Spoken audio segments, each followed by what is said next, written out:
ನಮಸ್ಕಾರ ಸ್ನೇಹಿತರೆ, ನಿಮ್ಮೆಲ್ಲರಿಗೂ ವಸುದೈವ ಕುಟುಂಬಕಂ ಯೂಟ್ಯೂಬ್ ಚಾನೆಲ್ಗೆ ಸ್ವಾಗತ. ಸ್ನೇಹಿತರೆ, ಕೋಟ್ಯಾಂತರ ಭಾರತೀಯರು ಕಾಯುತ್ತಿದ್ದ ಆ ದಿನ ಇನ್ನೇನು ಹತ್ತಿರ ಬಂದೇ ಬಿಟ್ಟಿತು. ಅಂದರೆ 22/1/2024 ಈ ದಿನವನ್ನು ಭಾರತೀಯರ ಇತಿಹಾಸದಲ್ಲಿ ಸುವರ್ಣಾಕ್ಷರದಲ್ಲಿ ಬರೆದಿಡುವ ದಿನ.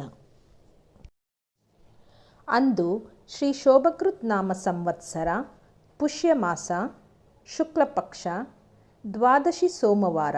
ಈ ಶುಭ ದಿನದಂದು ಅಯೋಧ್ಯೆಯ ಶ್ರೀರಾಮ ಜನ್ಮಸ್ಥಾನದಲ್ಲಿ ಭವ್ಯ ಮಂದಿರದ ನೆಲ ಅಂತಸ್ತಿನಲ್ಲಿರುವ ಗರ್ಭಗುಡಿಯಲ್ಲಿ ಶ್ರೀ ಬಾಲರಾಮನ ನೂತನ ವಿಗ್ರಹದ ಪ್ರಾಣ ಪ್ರತಿಷ್ಠಾಪನೆಯು ನೆರವೇರಲಿದೆ.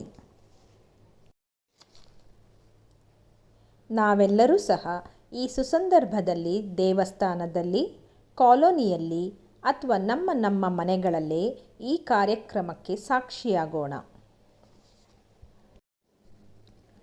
ವಿಶ್ವ ಹಿಂದೂ ಪರಿಷತ್ ಹಾಗೂ ರಾಷ್ಟ್ರೀಯ ಸ್ವಯಂ ಸೇವಕರು ಅಯೋಧ್ಯೆಯ ಮಂತ್ರಾಕ್ಷತೆಯನ್ನು ಮನೆ ಮನೆಗೆ ತಲುಪಿಸುವ ಜವಾಬ್ದಾರಿಯನ್ನು ವಹಿಸಿಕೊಂಡಿರುತ್ತಾರೆ. ಮೊದಲಿಗೆ ನಿಮಗೆ ಮಂತ್ರಾಕ್ಷತೆ ತಲುಪಿದ ಮೇಲೆ ಅದನ್ನು ದೇವರ ಕೋಣೆಯಲ್ಲಿ ಇಟ್ಟು ಪ್ರತಿದಿನ ದೇವರಿಗೆ ಹೇಗೆ ಪೂಜೆ ಮಾಡುತ್ತೀರೋ ಹಾಗೆ ಮಂತ್ರಾಕ್ಷತೆಗೂ ಸಹ ಪೂಜೆ ಮಾಡತಕ್ಕದ್ದು. ಇದನ್ನು ಪ್ರತಿದಿನ ಜನವರಿ 21ರವರೆಗೆ ಈ ರೀತಿ ಪೂಜೆ ಮಾಡಬೇಕು. ನಂತರ ಮಾರನೆಯ ದಿನ ಅಂದರೆ 22ನೇ ಜನವರಿಯಂದು ದೇವರ ಪೂಜೆ ನೆರವೇರಿದ ನಂತರ ಮನೆಯ ಹಿರಿಯರಿಗೆ ಸದಸ್ಯರೆಲ್ಲ ಕಾಲಿಗೆ ನಮಸ್ಕರಿಸಿದಾಗ ಅವರು ಈ ಅಕ್ಷತೆಯನ್ನು ನಿಮ್ಮ ತಲೆಯ ಮೇಲೆ ಹಾಕಬೇಕು. ನಿಮ್ಮ ಮನೆಯಲ್ಲಿ ಕೆಲವೇ ದಿನಗಳಲ್ಲಿ ಏನಾದರೂ ಶುಭ ಸಮಾರಂಭ ನಿಗದಿಯಾಗಿದ್ದರೆ, ಅಂದರೆ ಮದುವೆ ಅಥವಾ ಗೃಹ ಪ್ರವೇಶದ ದಿನಾಂಕ ನಿಗದಿಯಾಗಿದ್ದರೆ, ಮನೆಯಲ್ಲಿ ಸ್ವಲ್ಪ ಅಕ್ಷತೆ ಮಾಡಿಟ್ಟುಕೊಂಡು ಅಯೋಧ್ಯೆಯ ಮಂತ್ರಾಕ್ಷತೆಯ ಕೆಲವು ಕಾಳುಗಳನ್ನು ಮನೆಯಲ್ಲಿ ಮಾಡಿಟ್ಟುಕೊಂಡಿರುವ ಅಕ್ಷತೆಗೆ ಮಿಕ್ಸ್ ಮಾಡಿ ಆ ಶುಭ ಸಮಾರಂಭಕ್ಕೆ ಇದನ್ನು ಉಪಯೋಗಿಸಬಹುದು.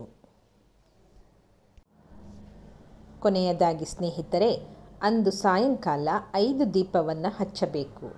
ಏಕೆಂದರೆ 500 ವರ್ಷಗಳ ಹಿಂದೆ ಅಯೋಧ್ಯೆಯಲ್ಲಿ ರಾಮನ ವಿಗ್ರಹದ ಧ್ವಂಸವಾಗಿತ್ತು.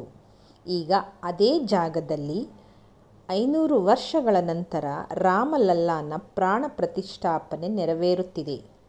ಇದರ ಸಂಕೇತವಾಗಿ 2 ದೀಪಗಳನ್ನು ದೇವರ ಮುಂದೆ, ಇನ್ನೆರಡು ದೀಪಗಳನ್ನು ಮನೆಯ ಮುಂಬಾಗಿಲಿನ ಹೊಸ್ತಿಲಿನ ಮೇಲೆ ಹಾಗೂ ಕೊನೆಯ ದೀಪವನ್ನು ತುಳಸಿ ಮಾತೆಯ ಮುಂದೆ ಹಚ್ಚಬೇಕು. ಈ ಸುವರ್ಣಾವಕಾಶ ಜೀವನದಲ್ಲಿ ಒಮ್ಮೆ ಮಾತ್ರ ಸಿಗುತ್ತದೆ.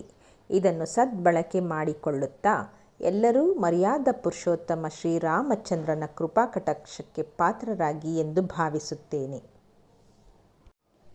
ನಿಮಗೆ ಈ ವಿಡಿಯೋ ಇಷ್ಟವಾದರೆ ಲೈಕ್ ಮಾಡಿ ಹಾಗೂ ನೀವಿನ್ನೂ ನಮ್ಮ ಚಾನಲನ್ನು ಸಬ್ಸ್ಕ್ರೈಬ್ ಮಾಡದಿದ್ದರೆ ಸಬ್ಸ್ಕ್ರೈಬ್ ಮಾಡಿ ಹಾಗೂ ಕಮೆಂಟ್ ಸೆಕ್ಷನ್ನಲ್ಲಿ ಜೈ ಶ್ರೀರಾಮ್ ಅಂತ ಹೇಳೋದನ್ನು ಮಾತ್ರ ಮರಿಬೇಡಿ.